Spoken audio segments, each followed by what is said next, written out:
तूफान राज को कर नमन, करो महान यह काज। आत्मज्ञान की प्राप्ति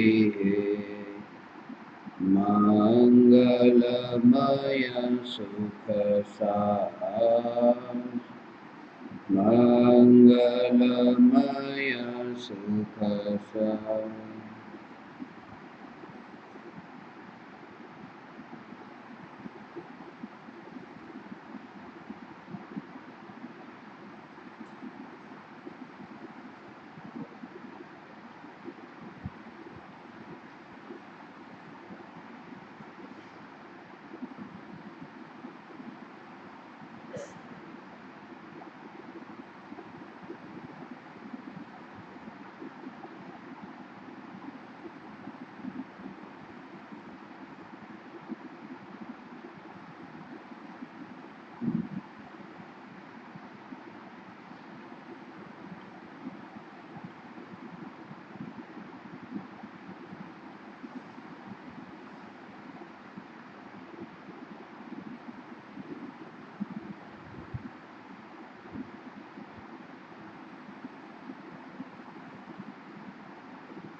चैतन्य स्वभावी भगवान आत्मा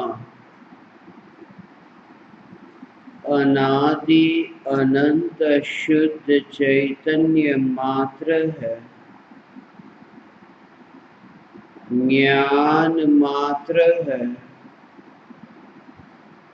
मैं शुद्ध चैतन्य मात्र, ज्ञान मात्र,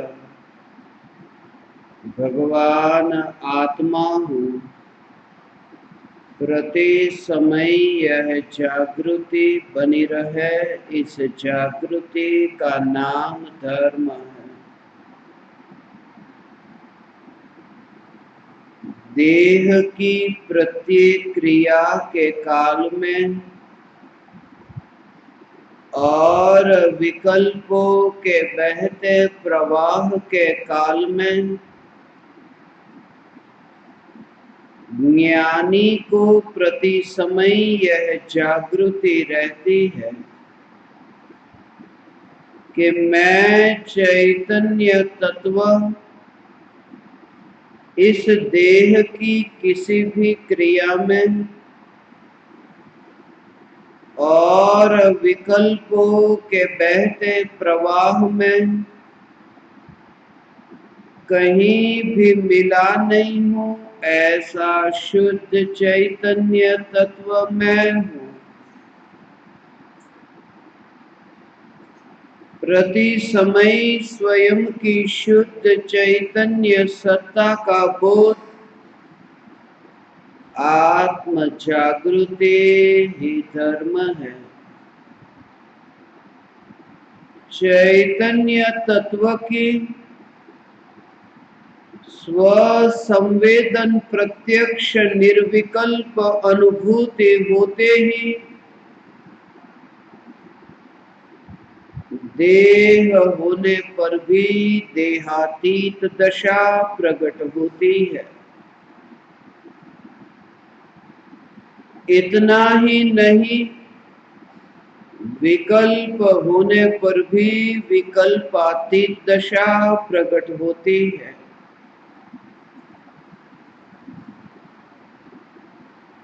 चैतन्य तत्व की निर्विकल्प अनुभूति होते ही आत्मा में अतीन्द्रिय आनंद का सागर उछलता है। फिर भी ज्ञानी की दृष्टि उस अतीन्द्रिय आनंद के सागर की ओर भी नहीं जाती और दृष्टि चैतन्य तत्व पर ही टिकी रहती है। यह चैतन्य तत्व ही मैं हूँ। चैतन्य तत्व की निर्विकल्प अनुभूति होते ही ज्ञान दीपक प्रज्वलित होता है।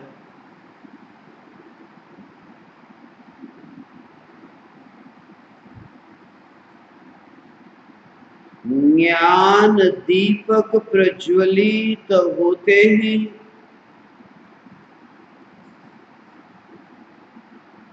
यह श्रद्धा होती है कि दीपक की मिट्टी के मिटने पर भी दीपक की ज्योति मिटती नहीं है। ये देह रूपी मिट्टी के मिटने पर भी चैतन्य ज्योति मिटती नहीं है। यह चैतन्य ज्योति ही मैं हूँ।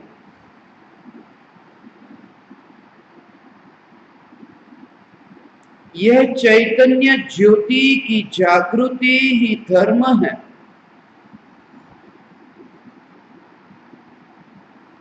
मिट्टी की स्थिति किस प्रकार की है यह महत्वपूर्ण नहीं।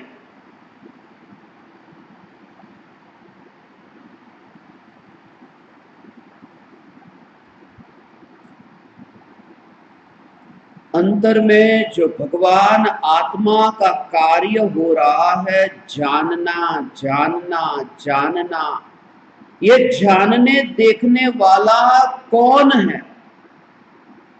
जगत के समस्त पदार्थों की सत्ता का स्वीकार तो किया, मगर आज तक यह स्वीकार नहीं किया कि जगत के समस्त पदार्थों की सत्ता का स्वीकार करने वाला यह चैतन्य, यही मैं हूं, यह स्वीकार न किया। इसी कारण से इस देह के बंधन से मुक्ति न मिली। एक समय के लिए यह स्वीकार हो कि मैं चैतन्य तत्व हूं, तब इस शरीर के परमाणुओं को तुम देख सकोगे ऐसे कि यहां वहां के परमाणुओं के मिल जाने से, स्कंध रूप परिणमित हो जाने से, पिंड हो जाने से वह मैं कैसे हो गया? जैसे एक परमाणु यहां है, एक परमाणु यहां है, एक परमाणु यहां है, इन समस्त परमाणुओं का मिलकर के एक पिंड हुआ। ये पिंड हो जाने से मैं कैसे मान लूं कि वो जो परमाणु अभी अलग अलग थे, अभी पिंड हुए, मैं कैसे मान लूं कि वह पिंड वह मैं हूं? जैसे उन अलग अलग परमाणुओं के पिंड रूप मिल जाने से मैं मानता नहीं कि वह पिंड मैं हूं, ऐसे ही सम्यक दृष्टि आत्मज्ञानी धर्मात्मा इस पिंड में यह मानता नहीं कि यह पिंड मैं हूं, और तभी वो न्यारी अनुभूति होती है और तभी चैतन्य तत्व का दर्शन होता है। और चैतन्य तत्व का दर्शन ही नहीं, सारे जगत का यथार्थ स्वरूप का दर्शन होता है। यहां चैतन्य की अनुभूति हुई, परमात्मा की अनुभूति हुई कि फिर तुम जहां देखो, जिसे देखो, वहां तुम्हें परमात्मा दिखाई देगा।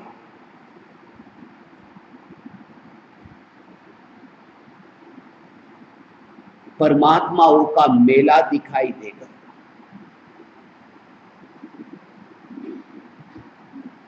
जैसे तुम चैतन्य स्वरूप को समझो, खारेपन से भरी हुई जो नमक डली है, ज्ञान भाव से भरा हुआ त्यो निज आत्म है। ये निज आत्म, ये भगवान आत्मा।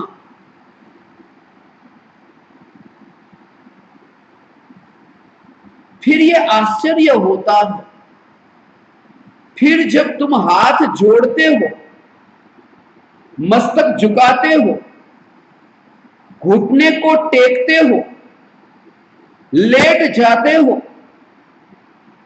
तब मुझे ये विचार आता है कि ये परमात्मा, जो परमात्मा मैं, वही परमात्मा ये, फिर ये झुकना क्यों पड़ रहा है? क्यों घुटने में टेक करके वहां पर गुरु के चरणों में लेटना पड़ता है? सिर्फ तुमने ये अनुभव नहीं किया कि मैं परमात्मा हूं। और ऐसा मत समझना कि जब तुम्हें अनुभूति होगी कि मैं परमात्मा हूं, तुम्हें अहंकार आएगा। नहीं, अहंकार तो तब आ सकता है कि मैं परमात्मा हूं और बाकी सब कीड़े मकोड़े। मगर जब तुम्हें अनुभूति होगी कि मैं परमात्मा हूं, तभी तुम्हारी दृष्टि ऐसी होगी कि सभी परमात्मा। फिर कौन अहंकार करे, किसके सामने अहंकार करे? फिर वो दृष्टि प्रकट होगी और तभी से आपका जीवन शुभारंभ हुआ। उससे पहले जिया नहीं था, मुर्दे की भांति चलते थे, उठते थे, बैठते थे। उससे मुर्दा, बेजान, प्राण ही नहीं। तुम्हारा जीवन शुरू होगा। तुम्हारी उम्र कितनी? बुद्ध के पास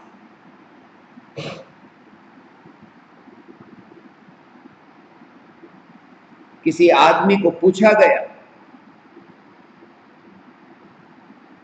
कि तुम्हारी उम्र कितनी? तो कहा 4 साल। और वो तो दादाजी थे, लगभग 84 साल के, और बोल रहे हैं 4 साल।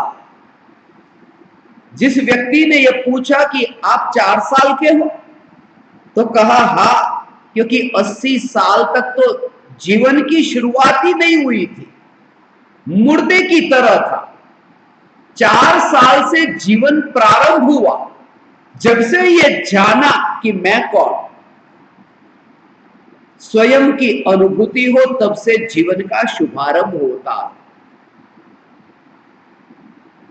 फिर सब अनजान,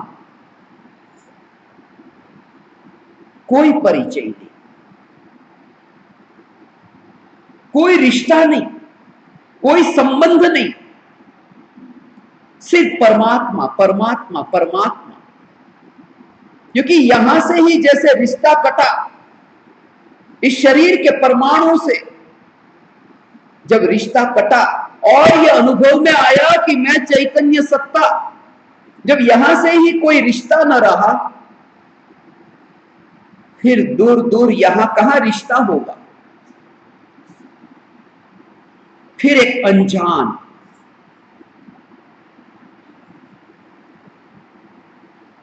चेहरे को जैसे देखता है ऐसे ही ज्ञानी सभी को एक अनजान के रूप में ऐसे ही देखता है। उसके लिए मैं कहता हूं, जो बच्चा अभी नया नया पैदा हुआ है, अस्पताल में है, छोटे बच्चे को अस्पताल में देखो,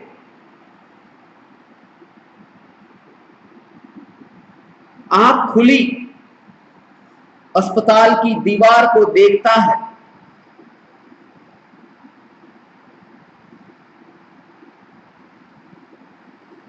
कैसा मासूम बच्चा अस्पताल की दीवार को ऐसे देखता है। नजर के सामने मां है, बाप है, मगर बच्चा मां को भी देखता है, पिता को भी देखता है, डॉक्टर को देखता है, नर्स को देखता है, रिश्तेदार मिलने के लिए आए उसे भी देखता है। मगर एक कंवारापन है बच्चे की आंख में, कंवारी आंख से बच्चा देखता है, मगर कोई किसी से किसी प्रकार का रिश्ता नहीं कि ये मेरे नजदीक के, ये दूर के जो है। ऐसा ही ज्ञानी है जो सारी दुनिया को देखता तो है, मगर ऐसा अनजान कि कोई मेरा रिश्ता नहीं। क्योंकि इस शरीर को भी वो उस रूप में देखता है। जैसे बच्चा अस्पताल की दीवार को देखता है, ऐसे ही ज्ञानी इस राख की दीवार को देखता है। एक अनजान कहीं था, इस अस्पताल में आ गया, दीवार को देखता है। ऐसे ही इस शरीर को ज्ञानी देखता है, बस परमाणु के पिंड के रूप में। और ये दृष्टि आप परमात्माओं को प्रकट हो सकती है। अपने को हीन मत मानो। आश्चर्य तो तब होता है जब स्वयं को हीन मानते हो कि मैं नीचा। नहीं, तुम नीचे नहीं हो। आज ही अभी मुझे किसी ने कहा, कुछ लोग हैं जो प्रवचन देते हैं, वो इन लोगों के सामने तो प्रवचन देने आ ही नहीं सकते। ऐसे श्रोता, गांव के गवार, जिनको कुछ भी पढ़े लिखे नहीं, ऐसे भी गांव के लोग आकर के बैठ गए, जिनको कलम का कभी पता नहीं, ऐसे लोग भी आकर के बैठ गए। उन्हें क्या समझाऊं मैं?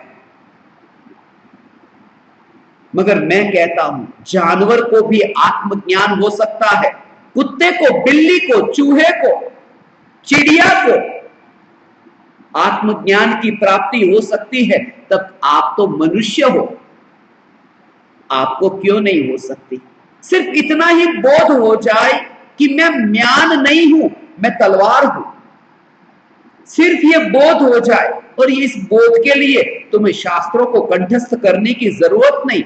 सिर्फ ये अंदर में ये समझ, बस फिर छोटा बच्चा हो, जवान हो, वृद्ध हो, अनपढ़ हो, पढ़ा लिखा हो, कोई भेद नहीं। भगवान की वाणी सुनने के लिए मेंढक जा रहा था। शास्त्रों में यह कहानी आती, मेंढक अपने मुंह में फूल लेकर के भगवान की वाणी सुनने जा रहा था। महावीर भगवान की वाणी, और रास्ते पे ही श्रेणिक राजा का हाथी, श्रेणिक राजा भी जा रहे थे, और हाथी का पैर पड़ा मेंढक पर। वाणी सुनने के लिए जा रहा था, सुनने के लिए वहां पहुंचे धर्म सभा में, उससे पहले ही हाथी का पैर पड़ा, फूल वही रह गया। मेंढक मरकर के स्वर्ग में देव हुआ, और वह देव भगवान की वाणी सुनने आया। वो भाव था, इसलिए मेंढक के रूप में नहीं आया, तो देव के रूप में आया। तुम ये मत समझना कि तुम मुझे पहली बार यहां मिल रहे हो। तुम्हारी मुलाकात मुझसे किस किस रूप में हुई है तुम ये नहीं जानते, मैं जानता हूं। मेरा तो सिर्फ तुम्हें इतना कहना है कि तुम स्वयं को हीन मत मानो। तुम्हारी जेब में 5-25 कम ज्यादा, उससे क्या फर्क पड़ता है? तुम्हारी चमड़ी थोड़ी काली, किसी की गोरी, क्या फर्क पड़ता है?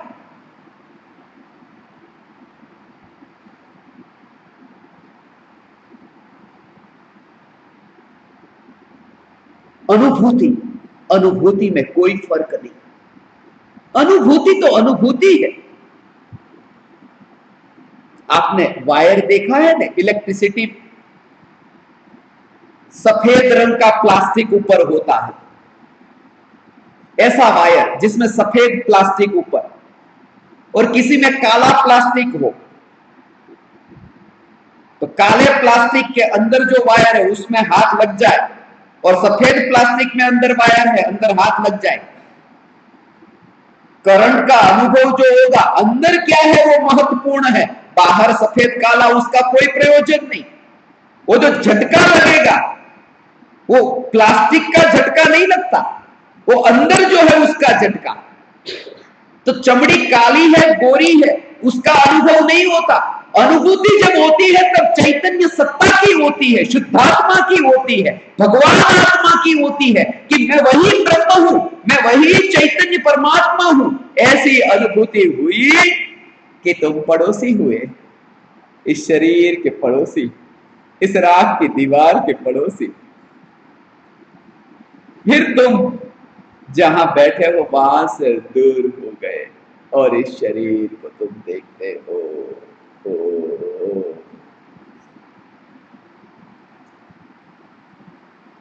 गुरु की वाणी को सुनने के लिए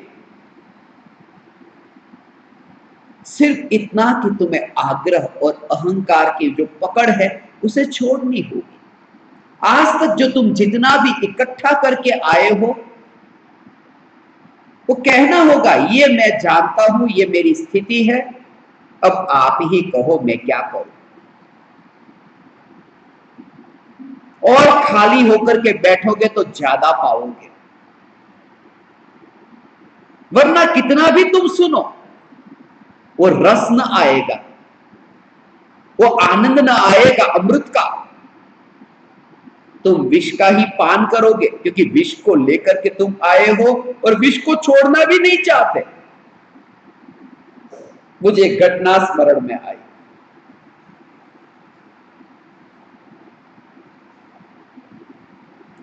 दो चींटी की ये कहानी है।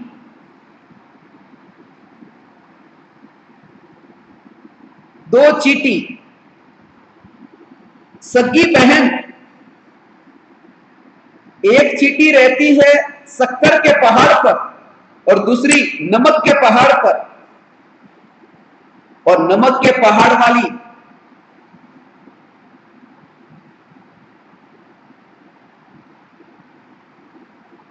चींटी ने शक्कर के पहाड़ वाली चींटी को आमंत्रण दिया। शक्कर पर जो रहती उसे कहा कि तुम कभी मेरे नमक के पहाड़ पर आना। शक्कर वाली चींटी नमक के पहाड़ पर गई, वहां स्वाद लिया, खारा खारा नमक। उसने नमक वाली चींटी को कहा कि तू यहां क्यों रहती है, तू मेरे पहाड़ पर आ जाना, वहां तो मीठा मीठा है। एक दिन नमक वाली चींटी पहुंच गई। फिर शक्कर वाली चींटी ने कहा जब इतनी सारी शक्कर, जब कैसा लगता है स्वाद। नमक वाली चींटी ने चखा। नमक वाली चींटी बोली बहुत खारा खारा है। ये खारा खारा है। शक्कर वाली चींटी कहती है कि मैं तो सालों से यहां, कहानी है, सालों से यहां मिठास का रस लेती हूं और तुम्हें मिठास नहीं आ रही है शक्कर में। दूसरी शक्कर के दाने को चखो, कभी गड़बड़ हो सकती है। नमक के ऊपर जैसे गुड़ हो, गुड़ के ऊपर नमक लग गया हो तो खारा खारा लगे, ऐसा हो सकता है। कि दूसरी शक्कर के दाने को चखो, तीसरे दाने को चखो, जितने दाने को चखा सब खारा खारा। नमक वाली चींटी को हुआ क्या गड़बड़ है। उसने जोर से मुंह खोला नमक वाली चींटी का, तो पता चला कि नमक वाली चींटी नमक के पहाड़ से नमक की एक डली, एक टुकड़ा मुंह में लेकर के आई थी। और शक्कर जाती थी तब शक्कर का स्वाद नहीं जाता अंदर, वो नमक का ही जाता। वो नमक को छोड़ करके आना चाहिए था, तब वो शक्कर का आनंद आता, मिठास का आनंद आता। तुम भी यहां आए हो, नमक की डली को लेकर के तो नहीं आए हो।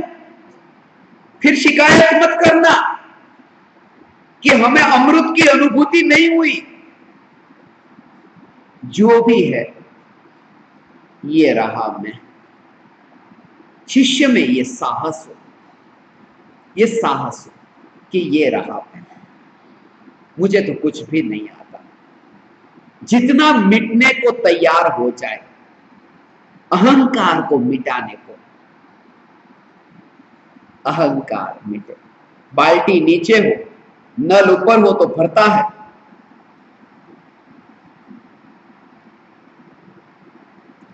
विनयी भाव, आदर भाव, कोई फर्क नहीं पड़ता यदि तुम कुर्सी पर भी बैठोगे तो। वैसे तो नीचे बैठ करके सुनना चाहिए, ऊपर नहीं बैठना चाहिए, कुर्सी पर नहीं बैठना चाहिए, मगर मैं किसी को मना नहीं करता।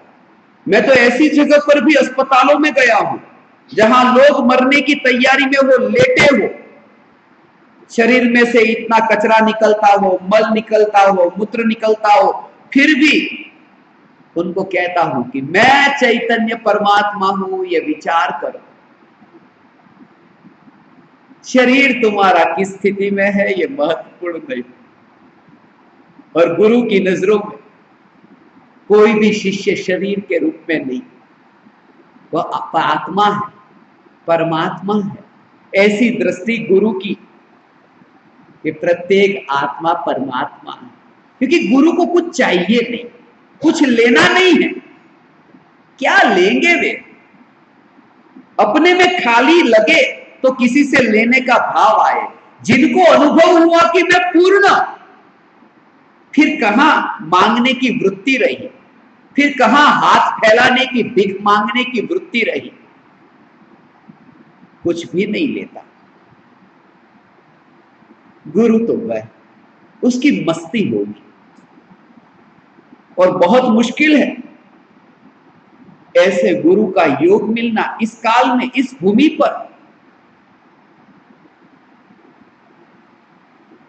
एक गुरु आगे चलते हो, उसके आगे बैंड बाजे बजाने वाले, पीछे बैंड बाजे बजाने वाले, ऐसे गुरु इस पृथ्वी पर बहुत मिलेंगे। धन्य है वे जो अकेला विचरण करता है, जो फकीर की भांति घूमता है, जिसे ये बोध हो गया कि जितना भी फैलाया है बहुत खतरनाक होगा, वह सिमटना बहुत खतरनाक होगा। मृत्यु अवसर नहीं देती, मौका नहीं देती। तुम कहोगे थोड़ी देर और, मृत्यु नहीं, अब आ गई द्वार पर, चौखट पर, अब तुम बच न सकोगे कि मैंने बहुत फैलाया है, मेरा साम्राज्य, मेरा आश्रम, मेरे शिष्यों की संख्या। नहीं, मृत्यु मौका नहीं देगी। उस समय तुम चेतो, जागो, बस बस।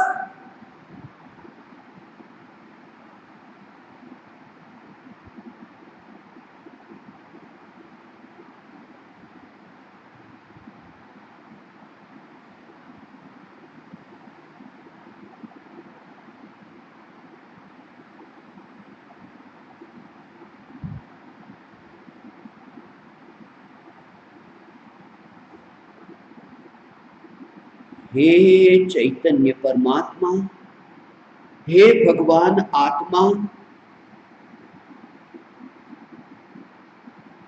आप हीन नहीं हो, आप निर्धन नहीं हो, आप स्वयं परमात्मा हो। ये बोध हो, बोध हो।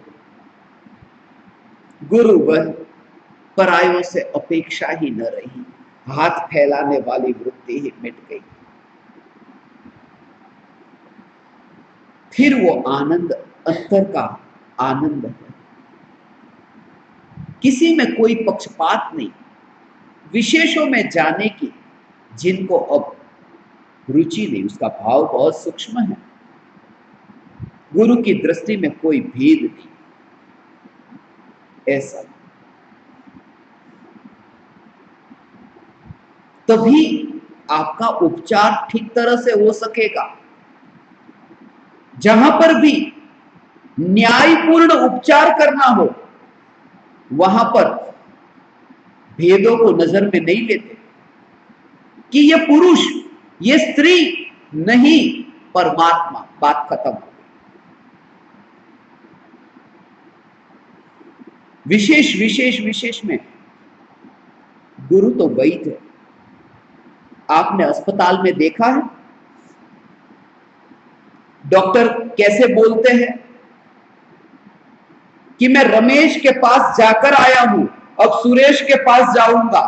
मरीज है रमेश भी, मरीज है सुरेश भी। रमेश के पास गया और सुरेश के पास जाओ, ऐसा डॉक्टर नहीं बोलते। रमेश सुरेश से कोई लेना देना ही नहीं। बेड नंबर 64 पर गया था, 64 पर गया था, 46 पर जाऊंगा। बेड नंबर होता है अस्पताल में, डॉक्टर के लिए नंबर, इतने नंबर का पेशेंट, इतने नंबर का पेशेंट, नाम भी नहीं कि रमेश है, सुरेश है, क्या है, मेरे को क्या लेना देना, तब ट्रीटमेंट सही होगी, वरना भेदभाव खड़ा हो जाएगा।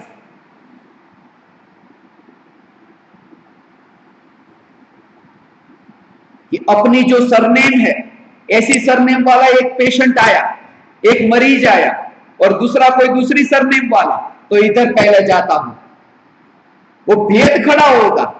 और वो नंबर से पहचान, क्योंकि ट्रीटमेंट करने में नंबर से, इसलिए तो आपने देखा नहीं स्कूल में बच्चों के नंबर होते, रोल नंबर, जब परीक्षा में पेपर देते हैं ना एग्जामिनेशन हॉल में, तो नाम नहीं लिखते, नंबर, क्योंकि जो कॉपीज को चेक करेगा उसको लेना देना ही नहीं वो कौन है, क्या लिखा है, बस उससे ही लेना देना। नंबर, क्योंकि न्याय होता है, न्यायपूर्ण निर्णय होता है। ट्रीटमेंट अस्पताल में ठीक होती है यदि नंबर से पहचान हो, विद्यार्थी की ट्रीटमेंट भी ठीक होती है यदि नंबर से उसकी पहचान हो। जेलों में देखा नहीं, कैदी के नाम नहीं, कैदी नंबर 786, कैदी नंबर 420, कैदी नंबर, नंबर से ट्रीटमेंट ठीक होती है, भेदभाव नहीं।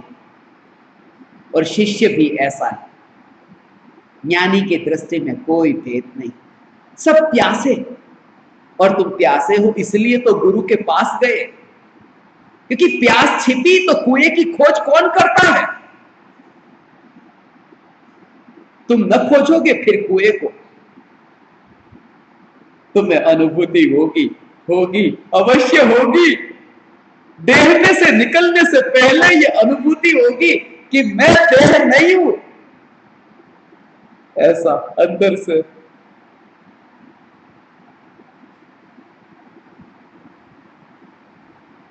संपूर्ण रूप से समर्पित होकर, ये रहा है, आप कहिए मैं क्या करूं, मगर अंतर से, हृदय से, सच्चे भाव से। जैसे एक आदमी बीमार पड़ा, उसने मस्जिद में जाकर के इमाम से कहा, बहुत प्रार्थना की कि मैं बीमार हूं, मैं बीमार हूं, मैं ठीक हो जाऊं, मैं ठीक हो जाऊं, मैं ठीक हो जाऊं तो यहां मस्जिद में 5 रुपये दूंगा, ठीक हो जाओ तो मस्जिद में 5 रुपये दूंगा, 5 रुपये दूंगा। और 4 दिन में ठीक हो गया। ठीक होने के बाद में मस्जिद में गया ही नहीं। वो इमाम रास्ते पर मिलता था तो रास्ता बदल देता। एक बार तो इमाम घर पर पहुंच ही गया कि भाई वो जो तूने वादा किया था, ठीक हो जाऊंगा तो 5 रुपये मस्जिद में दूंगा, क्या हुआ? तो सोचता है, मैं सोच रहा हूं 5 रुपये जितना मैं बीमार था थोड़ा कम था, बोलते तो बोल दिया 5 रुपये। लोगों की यह हालत है, भाव भाव में, अंतर के भाव से नहीं, भावुकता में भक्ति नहीं होती, भावना से भक्ति है, भावुक होकर के नहीं। पूरी तरह से आप कहें, मुझे आपने जो बताया, मुझे आपने जो दिया, उससे महान इस जगत में कुछ भी नहीं। परम कृपालु देव ने लिखा, हे सदगुरु देव, मैं आपके चरणों में क्या दूं, आपके चरणों में क्या चढ़ाऊं? तब विचार आया कि आपके चरणों में दुनिया में जो सबसे श्रेष्ठ, सबसे ऊंचा, वह मैं आपके चरणों में चढ़ा दूं, जो सबसे ऊंचा। तो सबसे ऊंचा इस जगत में क्या है कि आत्मा, और वो तो आपने मुझे दिया। मैं आपको क्या दूं? वो तो आपने मुझे दिया, मैं आपको क्या दूं? पर इतना करूंगा कि अनंत काल के लिए मेरे ज्ञान में जानूंगा कि आपके निमित्त से मैंने पाया था। बस ये हुआ भी नहीं, ये गुरु के प्रति समर्पण।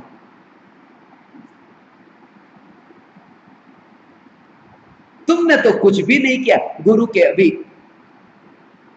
2-4 बार पैर दबा दिए, सिर दबा दिया, ये कोई सेवा नहीं। पूरी तरह से समर्पित का अर्थ ये कि वो मुझे जो समझाना चाहते हैं यहां में अपने में डुबकी लगाओ। ओ आ, आ।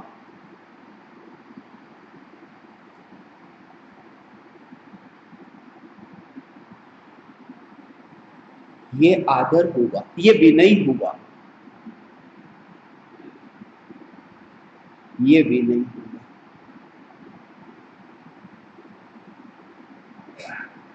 इस बोध से तुम भरो अंतर में, पूरी तरह से गुरु को समर्पित हो, सच्चे शिष्य हो। तुम सच्चे शिष्य हो। तुम शिकायत करते हो मुझे सच्चे गुरु नहीं मिले, मगर तुम तो सच्चे शिष्य हो। लोग मुझसे कहते हैं सच्चे मुनि, सच्चे साधु हमें नहीं मिलते, हमें उनको भोजन देना है, सच्चे साधु मिलते नहीं। तुम सच्चा भोजन तो बना करके रखो। तुम अपनी तरफ से तो पूरी तैयारी करो, फिर वो आते हैं कि नहीं। तुम ही समर्पित नहीं, तुम ही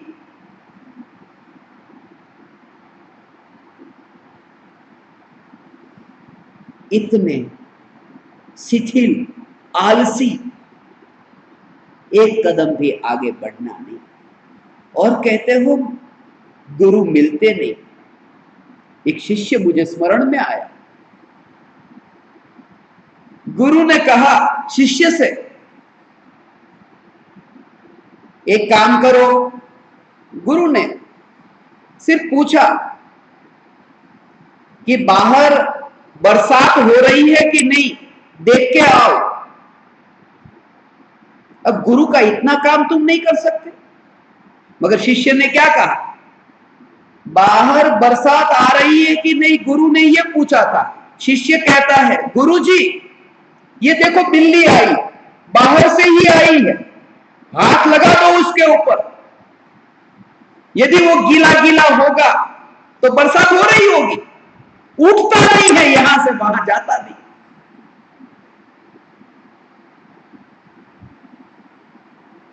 गुरुजी ने कहा अब रात हो गई, ये दिया जो जल रहा है दिया बुझा दो। तो कहता है गुरुजी आंख बंद कर दो कि दिया बुझ गया। एक दिया बुझाने तक नहीं जाता।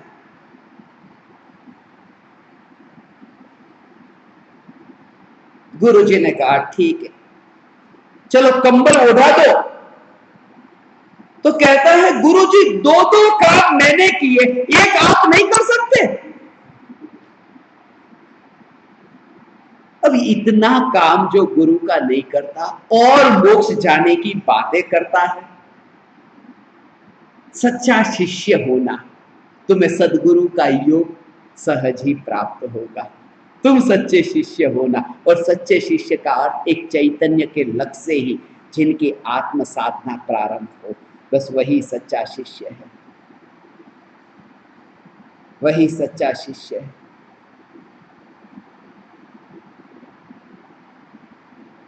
जो गुरु के प्रति पूरी तरह से समर्पित हो,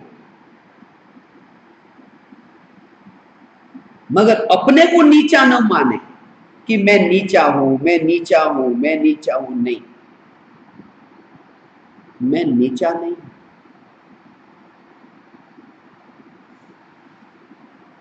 मैं भी परमात्मा हूं, सिर्फ मुझे अनुभव नहीं हुआ। वैभव मेरे पास भी है, सिर्फ मैंने आंख खोल करके देखा नहीं।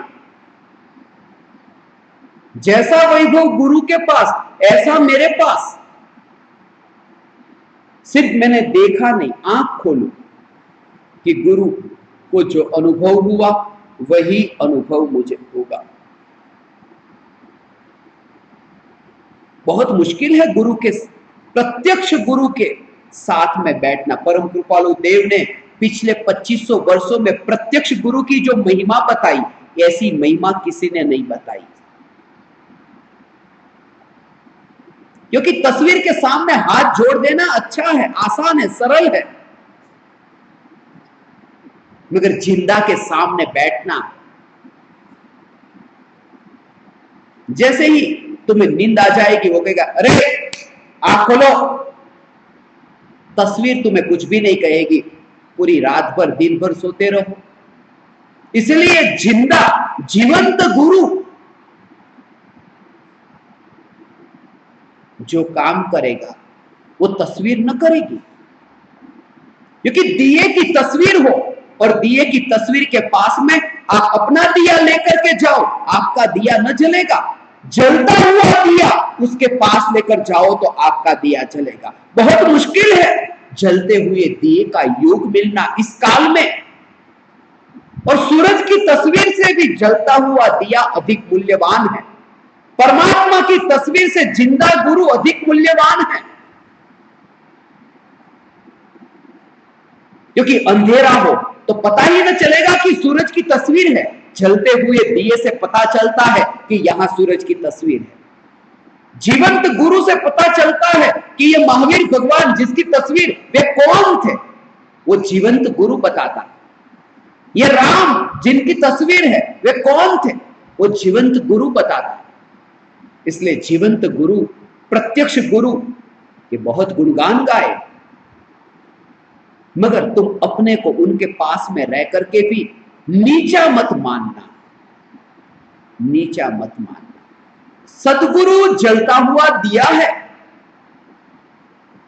और जलते हुए दिए के नीचे ही बैठे मत रहना, क्योंकि दिए के नीचे बैठने वाले को अंधेरा मिलता है, प्रकाश नहीं। प्रकाश के लिए उस स्थिति पर पहुंचना होगा जहां दिए की ज्योति चल रही है। तुम्हें उतना ऊपर उठना होगा और आप उठ सकोगे, इसलिए तो मैं आपसे ये कह रहा हूं, वरना मेरा इतना समय मैं आपके लिए यहां क्यों गवाता। मगर आपको ये हो सकता है, अनुभूति हो सकती है, आप में ऐसा सामर्थ्य है, शक्ति है। स्वयं को जाना नहीं। अनादिकाल की वृत्ति इतनी मलिन वृत्ति है ना, रुचिकर ही नहीं लगता। आत्मा की बात मैं आपको कहूं कि आपका मोक्ष होगा, यहां से जब आप उठेंगे आपका मोक्ष पक्का है। आपको देखो कुछ भी नहीं हो रहा, ऐसे ही बैठ के सुन लिया। मगर यदि ऐसा कहा जाए कि यहां से उठने के बाद में सभी को 1-1 लाख रुपया आज हम देने वाले हैं, दरवाजे पर 1-1 लाख रुपया लेकर के जाना है, 1 लाख रुपये, कितनी महिमा आती है। और चैतन्य परमात्मा की बात करें, ठीक है मोक्ष होगा तो होगा, कोई अंदर में छूटा नहीं है। अनादिकाल से वो जो वृत्ति मलिन पड़ी है ना, मुझे एक घटना अभी स्मरण में आई।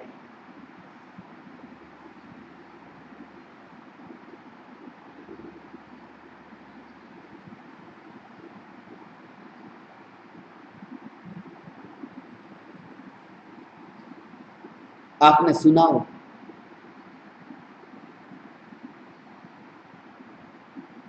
दो सखी थी,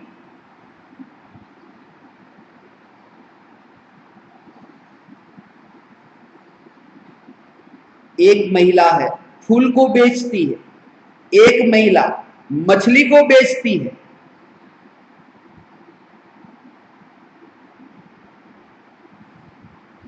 मछली बेचने वाली महिला मछली बेचते बेचते बेचते फूलों को बेचने वाले वो जो उसकी सखी थी उसके गांव में पहुंच गई। उसने कहा अरे तू यहां रहती है? हाँ। कि तू यहां क्यों आई थी? कि मैं तो मछली बेचने। और तू क्या काम करती है? देख मेरे घर में आज देख, कि फूलों को बेचती हूं, मेरी फूल की दुकान है, यहां घर पे भी इतने फूल रखे हैं। मछली वाली कहती अब मैं जाती हूं। शाम हो गई, बोले नहीं, बहुत लंबे काल के बाद में मिले हैं, अब तुम्हें मैं जाने नहीं दूंगी, सुबह जाना, आज रात को यहां ठहर जाओ। रात को वहां ठहरने के लिए कहा। मछली वाली महिला वहीं पर रात को ठहर गई, सोए। 10 बजे मछली वाली, वो औरत को नींद ही नहीं आती, फूल की खुशबू इतनी, चैन ही नहीं पड़ता। 11 बजे, 12 बजे, 1, 2, इधर से उधर करवट बदलती है,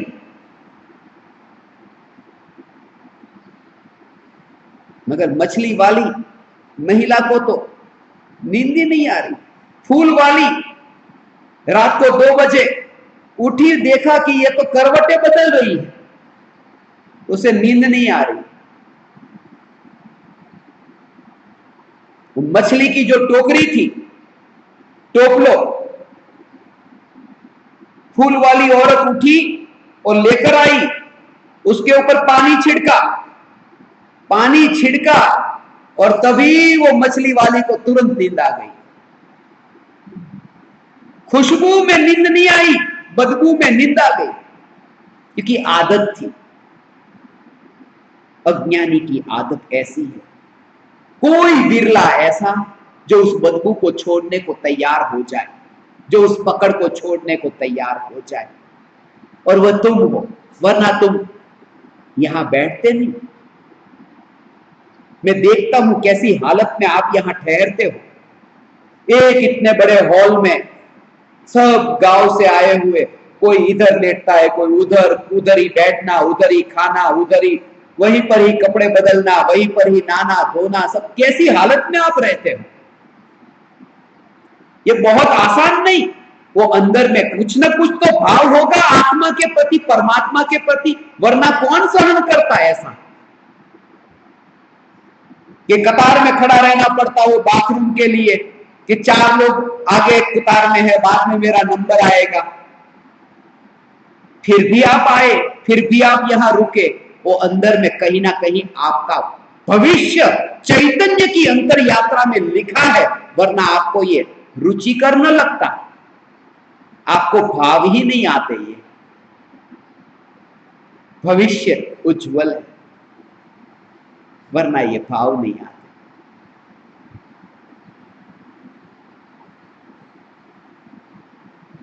समय हमारे पास बहुत अल्प है, वैसे भी अल्प है।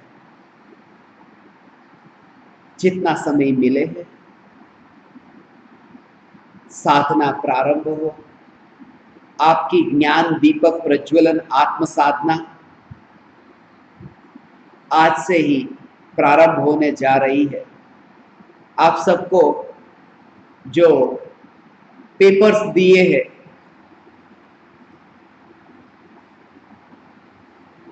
ज्ञान दीपक प्रज्वलन आत्म साधना के लिए, उसके बारे में मैं आपसे कुछ कहूं।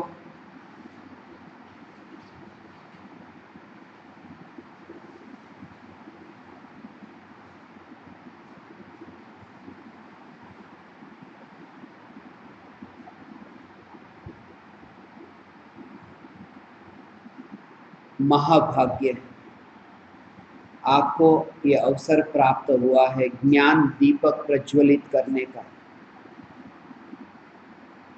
दिन में थोड़ा समय निकाल करके ये साधना के प्रयोग करेंगे, और जैसा मैंने कहा उमराला में आकर के भी आप साधना कर सकते हैं।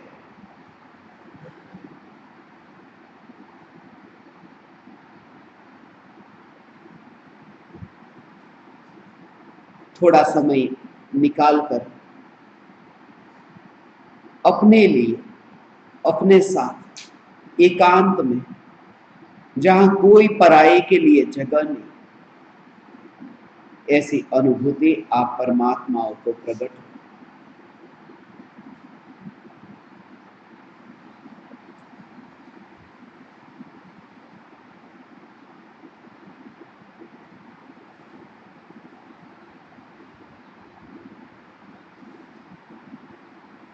दिन की शुरुआत ही जाप से, मंत्र जाप से। यह जगत सारा क्षणिक है और आत्मा एक नित्य है। आत्मा का अनुभव बस एकमात्र नित्य है।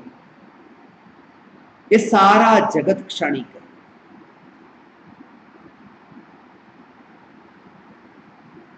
बिजली की चमकार जैसा ये जीवन है। बहते पानी के प्रवाह जैसा ये जीवन है।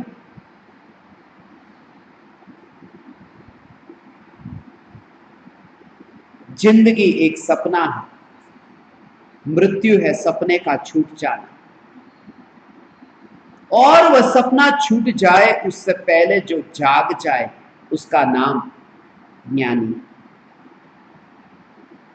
जैसे ही आंख बंद हुई अगले भव में जहां जन्म हुआ, कुछ भी पता नहीं, कौन मां बाप भाई बहन पुत्र पत्नी परिवार, कुछ भी पता नहीं। सपना पूरा हो गया, अब नया सपना शुरू हुआ।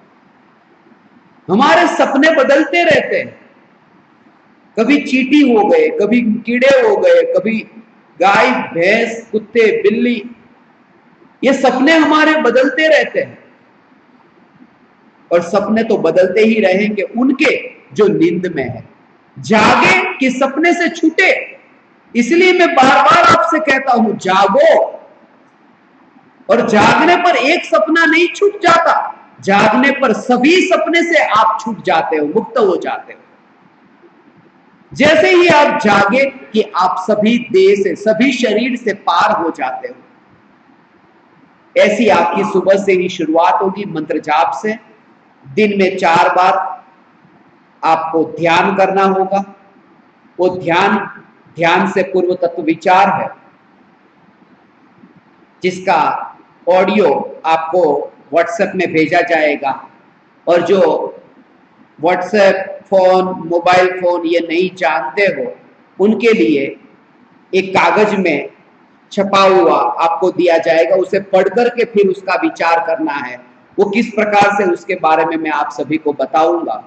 फिलहाल अभी इतना कि दिन में 4 बार आपको ध्यान से पूर्व तत्व विचार करना है और प्रयोग करना है कि मैं शुद्धात्मा हूं, मैं शुद्धात्मा हूं। बार बार बार बार विचार करने पर वह विचार ही अनुभूति में रूपांतरित हो जाएगा। जिस प्रकार से विचार करोगे फिर वही आपका जीवन बन जाएगा। दिन में 1 बार आत्मसिद्धि शास्त्र का पाठ करना है, जो परम कृपालु देव की रचना। सिर्फ 1.5 घंटे जितने समय में उन्होंने हजारों शास्त्रों का सार कर दिया।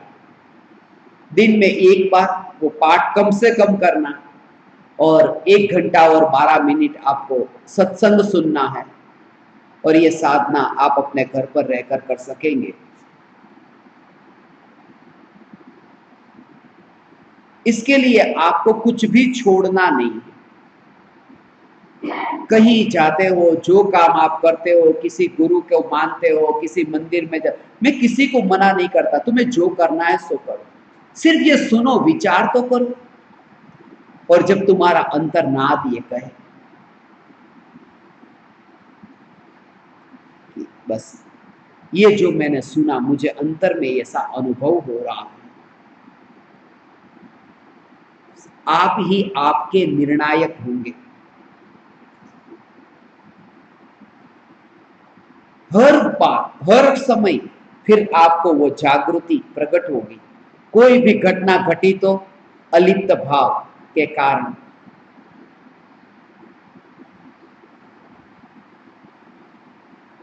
इस साधना का परिणाम ये आपको प्राप्त होगा। मैं धन्य भागी हूं, मैं आपका गुरु नहीं हूं। आज दोपहर में ही मैं कुछ साधकों को कह रहा था, दक्षिण भारत में यहां शिविर है और आए हैं दिल्ली से सिर्फ शिविर के लिए। ये रुचि तो देखो उनकी, कितनी लंबी यात्रा करके आए।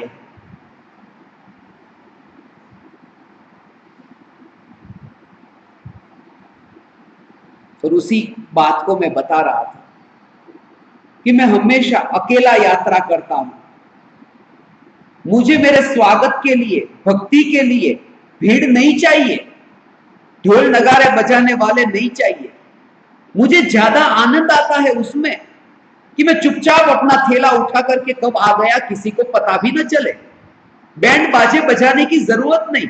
जितना सरलता से जीवन जिया जाए उतना आनंद अधिक होगा, उतनी मस्ती होगी।